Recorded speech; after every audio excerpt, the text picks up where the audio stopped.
Olá pessoal, aqui quem fala é o Sérgio Santos e estamos aqui para mais um quadro Evangelho, Consciência e Espiritualidade, onde trazemos estudos científicos do mundo moderno, conectando com os ensinamentos do Mestre Jesus. Para iniciarmos as reflexões, façamos a nossa prece. Deus, Pai de amor, gratidão por mais uma chance de juntos aprendermos, estudarmos e evoluirmos. Pedimos a Tua luz e a Tua bênção para que possamos continuar crescendo e evoluindo com cada lance dessa existência. Que assim seja. Muito bem, e para iniciarmos a nossa reflexão de hoje, vamos ler o Evangelho de Jesus Cristo, segundo Mateus, comentado por Emmanuel e psicografado por Chico Xavier. E o tópico de hoje é Mateus capítulo 24, versículo 15. Quem estiver lendo, compreenda. Quem lê, atenda. Assim como as criaturas em geral converteram as produções sagradas da terra em objeto de perversão dos sentidos, movimento análogo se verifica no mundo com referência aos frutos do pensamento. Frequentemente, as mais santas leituras são tomadas à conta de tempero emotivo, destinado às sensações renovadas que condigam com um recreio pernicioso ou com indiferença pelas obrigações mais justas. Raríssimos são os leitores que buscam a realidade da vida. O próprio Evangelho tem sido para os imprevidentes e levianos um vasto campo de observações pouco dignas. Quantos olhos passam por ele apressados e inquietos, anotando deficiências da letra ou catalogando possíveis equívocos, a fim de espalharem um sensacionalismo e perturbação? Alinham com avidez as contradições aparentes e tocam o mal baratar com enorme desprezo pelo trabalho alheio. As plantas tenras e dadivosas da fé renovadora. A recomendação de Jesus, no entanto, é infinitamente expressiva. É razoável que a leitura do homem ignorante e animalizado represente um conjunto de ignominiosidades, brincadeiras, mas que o espírito de religiosidade precisa penetrar a leitura séria, com real atitude de elevação. O problema do discípulo do Evangelho não é o de ler para alcançar novidades emotivas ou conhecer a Escritura para transformá-la em arena de esgrima intelectual, mas o de ler para atender a Deus, cumprindo-lhe a divina vontade. Que assim seja. Bem, esse trecho vem nos falar sobre um tema que nós vamos conversar hoje: leitura, palavras, escrita. Que bênção é a gente ter como ler e aprender todo o conhecimento que foi construído ao longo da humanidade, através de livros, hoje na internet, em textos, artigos científicos, reportagens, tantas coisas que são transmitidas a nós através de palavras, letras, leituras.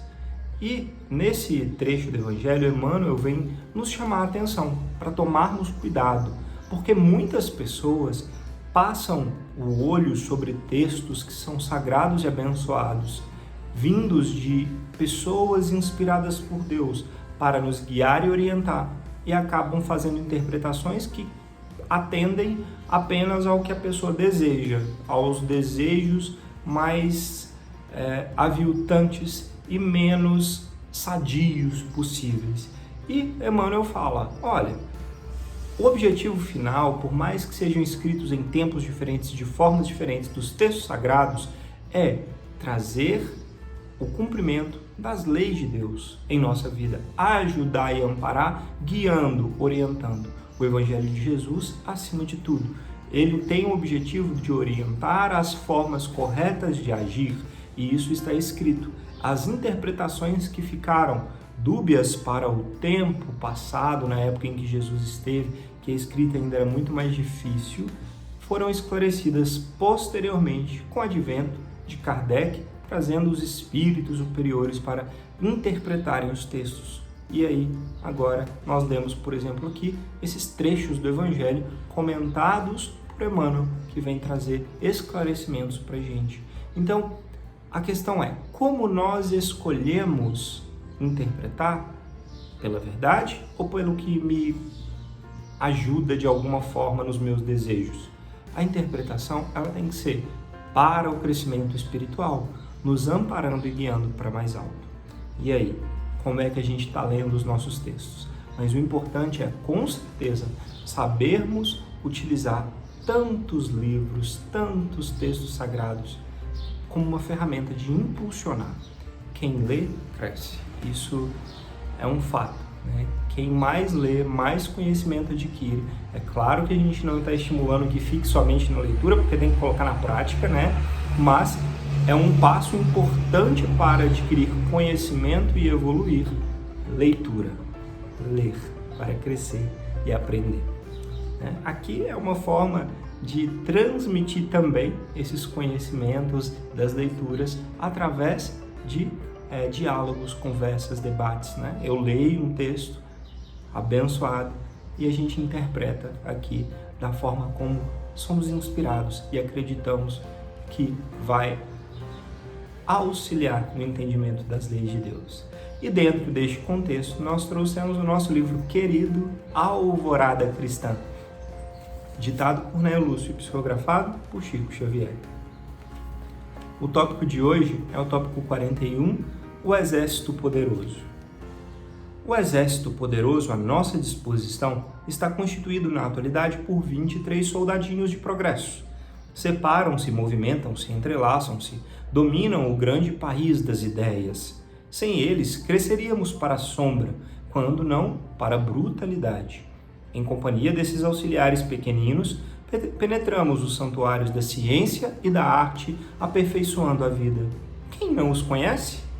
Estão nos documentos mais importantes, fazem as mensagens telegráficas e as receitas dos médicos, dão notícias de outras regiões e de outros climas, contam as surpresas do céu e explicam algumas coisas das estrelas longínquas. Fornecem avisos preciosos, são emissários do carinho entre os filhos e as mães distantes. Raros recordam os benefícios imensos que todos devemos a esses ajudantes minúsculos. No entanto, eles nos servem sem recompensa. Nada reclamam pelo trabalho que nos prestam, alimentam as raízes dos valiosos conhecimentos dos administradores, dos juízes, dos médicos, dos artistas, sem qualquer remuneração. Instrumentos de luzes espirituais que se transmitem de cérebro a cérebro e enriquecem a vida. Assim, quase nunca nos lembramos de louvar a água, o vento e a planta que representam gloriosas dádivas do Altíssimo. Muito raramente lhes observamos os serviços. Jamais se cansam, vivem no pensamento de onde se expandem, amparando-nos os interesses e as realizações. Os maus se utilizam deles para fazer a guerra, os bons empregam na edificação da paz e do conforto, para a redenção e felicidade do mundo. Esses soldadinhos, humildes e prestimosos, são as letras do alfabeto. Sem a cooperação deles, o mundo não seria tão belo e a vida não seria tão boa, porque o acesso ao reino espiritual se tornaria extremamente difícil. Aprender a trabalhar com esses pequenos auxiliares da inteligência é buscar tesouros imperecíveis. O castelo da cultura humana começa sobre a colaboração deles e vai até a pátria divina, onde mora a sabedoria dos anjos. Que assim seja. Que texto bonito, né? Sobre as letras. Lembrou aquela música: uma folha qualquer eu desenho um sol amarelo, né? Do Toquinho. Quantas vezes a gente usa os desenhos, as artes, as letras para aprendermos e transmitirmos cultura e elevação. Esse texto vem nos ensinar, nos mostrar um pouquinho dessas coisas que fazem parte da nossa vida e que consideramos como comum, como rotina, acostumamos. Não, isso é nosso já, a gente já domina. A água, o ar, a capacidade de respirar, a natureza, as árvores, e a gente esquece de agradecer pelo empréstimo que recebemos de todos esses dons. Agora, quando eles faltam, aí a gente dá valor, né? Na pandemia, quando faltou ar para aqueles que estavam doentes, valorizou-se muito a capacidade de respirar. Quando faltou oxigênio, valorizou-se o oxigênio no ar. quando a gente perde uma grande área de mata e começa a fazer muito calor, começa a mudar o clima e observarmos as destruições que trazem para a nossa vida, a gente pensa, nossa, que importantes são as árvores e a natureza e as letras. Quando a gente não tem uma forma de escrever ou de transmitir uma ideia através de uma mensagem ou de um áudio ou de uma leitura, aí a gente valoriza. Quem nunca teve a oportunidade de converse com uma pessoa que ainda é analfabeta e veja o quanto ela acha lindo e importante o ato de ler e escrever. São esses pequenos dons da natureza, da vida, das bênçãos de Deus que nos fazem aprender a viver de uma forma mais grata e valorizando as pequenas coisas. Porque quando a gente tem gratidão, a gente é feliz.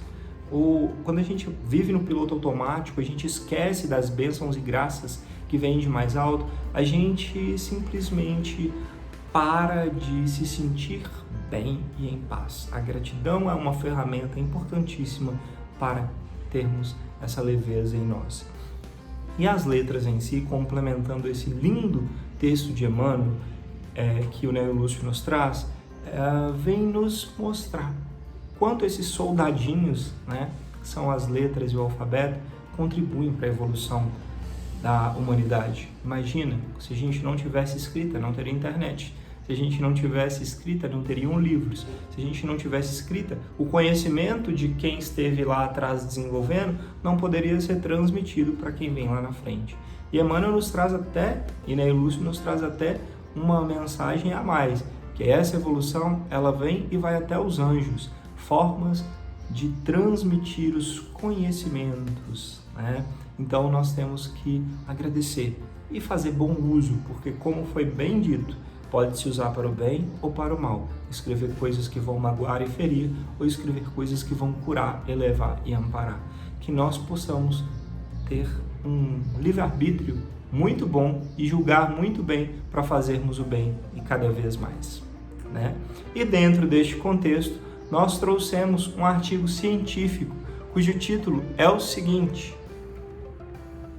o papel da atividade cerebral na caracterização da intervenção da leitura bem-sucedida em crianças que possuem dislexia. Esse artigo científico foi publicado no Journal ou na revista que tem como título Frontiers in Neuroscience, que quer dizer Fronteiras da Neurociência, pelo primeiro autor Anthony Krafnik e pela última autora Guinevere Eden.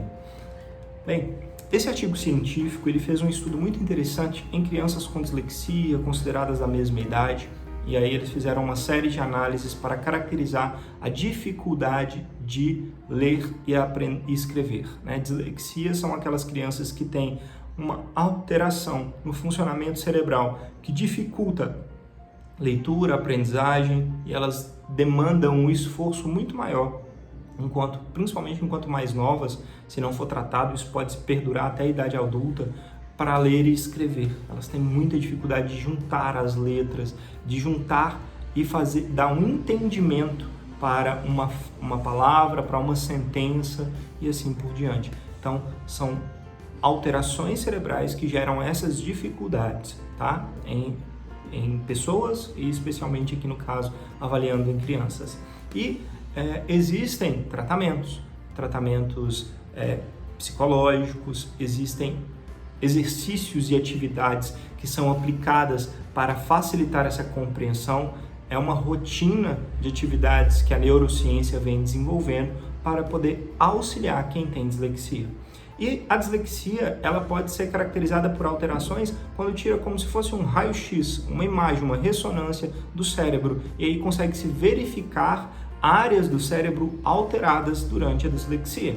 Então, o que esse estudo fez foi, crianças com dislexia, após uma intervenção de auxílio, de tratamento, elas têm alterações nessas áreas e melhoram a leitura, né? Então, eles usam a leitura, né, como ferramenta de avaliação e de crescimento para intervir no processo de leitura e aprendizagem, tá? E aí o que se encontrou foi que, sim, existem capacidades de melhora, apesar de que elas não são iguais para todas, isso é muito individual de criança para criança, mas que as intervenções e auxílios, tratamentos fazem diferença e a criança pode sim aprender e vir a entender mais a capacidade de ler, né, de transmitir o conhecimento. E isso é diagnosticado e visualizado uma melhora, inclusive na sinalização das imagens no cérebro, tá?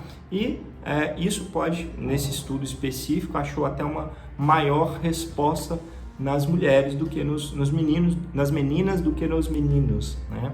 Mostrando pra gente que exercitar a leitura pode nos trazer crescimento e até mesmo modular as áreas cerebrais, quando a gente faz o esforço correto, né? Mais uma ferramenta importante de ler das letras para o nosso crescimento. E assim, vamos passar a nossa prece de encerramento. Deus, Pai de amor, gratidão pela oportunidade de aprendermos juntos, que saibamos utilizar esse dom da leitura, da escrita, para fazermos o bem, transmitindo e legando ao mundo a Tua luz e a Tua paz, de acordo com os Teus ensinamentos. Gratidão, Senhor, que assim seja. Obrigado a vocês mais uma vez por estarmos juntos. Namastê e até a próxima.